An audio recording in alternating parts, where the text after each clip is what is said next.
तो दोस्तों, जब भी 70 के दशक की उन फिल्मों की बात होती है जिनमें बदले की आग, गंगा की कसम, इंसाफ की पुकार और समाज के खिलाफ खड़े एक अकेले इंसान की दहाड़ दिखाई देती है, तब 1978 में आई फिल्म गंगा की सौगंध का नाम अपने आप जुबान पर आ जाता है। एक ऐसी फिल्म जो सिर्फ एक कहानी नहीं थी बल्कि उस दौर के दर्शकों की भावनाओं की आवाज थी। और आज के इस वीडियो में हम उसी गंगा की सौगंध से जुड़े उन तमाम दिलचस्प किस्सों और अनसुनी बातों पर चर्चा करने वाले हैं जिनके बारे में बहुत कम लोग जानते हैं। लेकिन उससे पहले अगर आपने अभी तक हमारे चैनल को सब्सक्राइब नहीं किया है तो कर लीजिए और वीडियो को आखिर तक जरूर देखिए, क्योंकि अंत तक आते आते आपको इस फिल्म से जुड़ी कई ऐसी बातें पता चलेंगी जो शायद आपने पहले कभी नहीं सुनी हो। साल 1978 में रिलीज हुई गंगा की सौगंध को उस समय के जाने माने फिल्म मेकर सुल्तान अहमद ने प्रोड्यूस और डायरेक्ट किया था।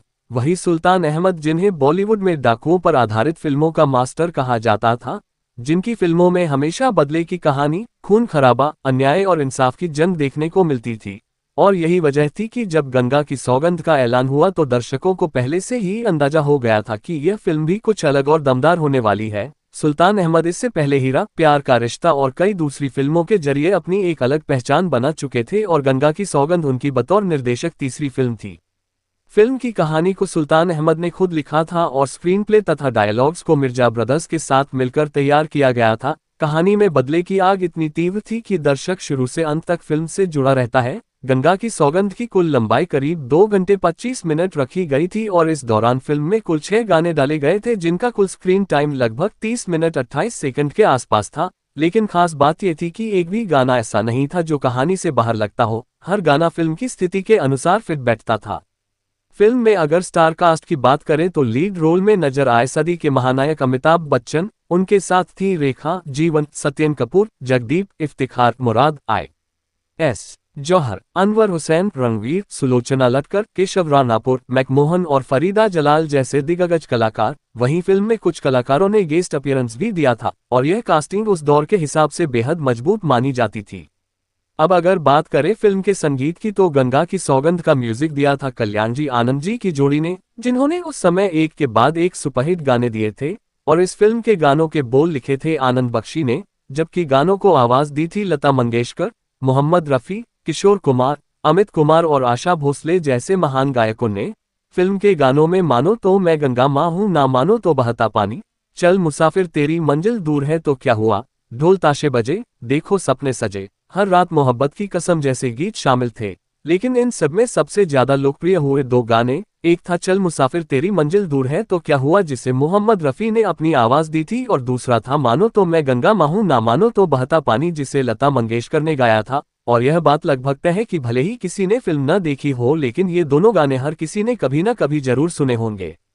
अब अगर फिल्म के बजट और बॉक्स ऑफिस कलेक्शन की बात करें तो गंगा की सौगंध को लगभग 1 करोड़ 40 लाख के बजट में बनाया गया था और रिलीज के बाद इस फिल्म ने भारत में करीब 2 करोड़ 30 लाख की कमाई की, जबकि वर्ल्ड वाइड इसका कुल कलेक्शन लगभग 5 करोड़ 50 लाख के आसपास पहुंच गया था। और इन आंकड़ों के आधार पर गंगा की सौगंध को एक सेमी हिट फिल्म का दर्जा दिया गया था। कमाई के मामले में यह फिल्म साल 1978 की 8वीं सबसे ज्यादा कमाई करने वाली फिल्म बनी थी। 1978 का साल वैसे भी अमिताभ बच्चन के करियर के लिए बेहद खास था, क्योंकि इसी साल उनकी मुकद्दर का सिकंदर, त्रिशूल और डॉन जैसी सुपरहिट फिल्में रिलीज हुई थीं। और अगर 1978 की टॉप 5 फिल्मों की बात करें तो पहले नंबर पर मुकद्दर का सिकंदर, दूसरे पर त्रिशूल, तीसरे पर डॉन, चौथे पर आजाद और 5वें नंबर पर मैं तुलसी तेरे आंगन की थी। और इन टॉप फिल्मों में से 3 में अमिताभ बच्चन लीड रोल में थे, जिससे आप अंदाजा लगा सकते हैं कि उस दौर में उनकी स्टार वैल्यू किस मुकाम पर थी। गंगा की सौगंध को IMDb पर 5.5 की रेटिंग मिली हुई है और करीब 70% गूगल यूजर्स ने इस फिल्म को पसंद किया है। लेकिन अब बात करते हैं उन अनसुने किस्सों की जो इस फिल्म को और भी खास बनाते हैं। सुल्तान अहमद ने अपने पूरे करियर में सिर्फ 7 हिंदी फिल्में डायरेक्ट की थीं और उनमें से ज्यादातर डाकुओं पर आधारित थीं। गंगा की सौगंध से पहले उन्होंने हीरा और प्यार का रिश्ता बनाई थी, जिनमें लीड रोल शत्रुघ्न सिन्हा ने निभाया था। और दिलचस्प बात यह है कि जब सुल्तान अहमद हीरा की शूटिंग कर रहे थे तभी उन्होंने गंगा की सौगंध की स्क्रिप्ट तैयार कर ली थी और उनके दिमाग में इस फिल्म के लीड रोल के लिए भी शत्रुघ्न सिन्हा ही थे। लेकिन उस समय सुल्तान अहमद की पत्नी शमी की अमिताभ बच्चन के परिवार से काफी अच्छी दोस्ती थी और उन्हीं की सलाह पर सुल्तान अहमद ने गंगा की सौगंध के लिए अमिताभ बच्चन को साइन किया। शमी खुद भी एक जानी मानी एक्ट्रेस रह चुकी थीं और 200 से ज्यादा फिल्मों में नजर आ चुकी थीं। गंगा की सौगंध में उन्होंने सहायक निर्देशक के रूप में भी काम किया था। वहीं फिल्म की शुरुआत में जो आवाज सुनाई देती है वह भी शमी की ही थी। हालांकि सुल्तान अहमद और शमी की शादीशुदा जिंदगी ज्यादा समय तक नहीं चल पाए और बाद में दोनों का तलाक हो गया। फिल्म में कई ऐसे कलाकार भी नजर आए जो उस समय धीरे धीरे बॉलीवुड से दूर होते जा रहे थे, जिनमें एस. जौहर, धनपाल, तबरेज और अंजू महेंद्रू शामिल थे। और एक दिलचस्प तथ्य ये भी है कि गंगा की सौगंध अमिताभ बच्चन की इकलौती फिल्म है जिसमें उनके होते हुए भी नपाल सीकर और अंजू महेंद्रू के साथ उनका एक भी सीन नहीं है। फिल्म की शूटिंग का ज्यादातर हिस्सा राजस्थान के जयपुर जिले के पास गांव नीलामी में किया गया था और यह गांव दिवंगत अभिनेता इरफान खान के गांव बिनौला से ज्यादा दूर नहीं था। कहा जाता है कि बचपन में इरफान खान भी गंगा की सौगंध की शूटिंग देखने जाया करते थे, लेकिन इस शूटिंग के दौरान फिल्म की यूनिट को कई परेशानियों का सामना करना पड़ा क्योंकि शूटिंग की खबर फैलते ही आसपास के गांवों से हजारों की संख्या में लोग सेट पर पहुंचने लगे।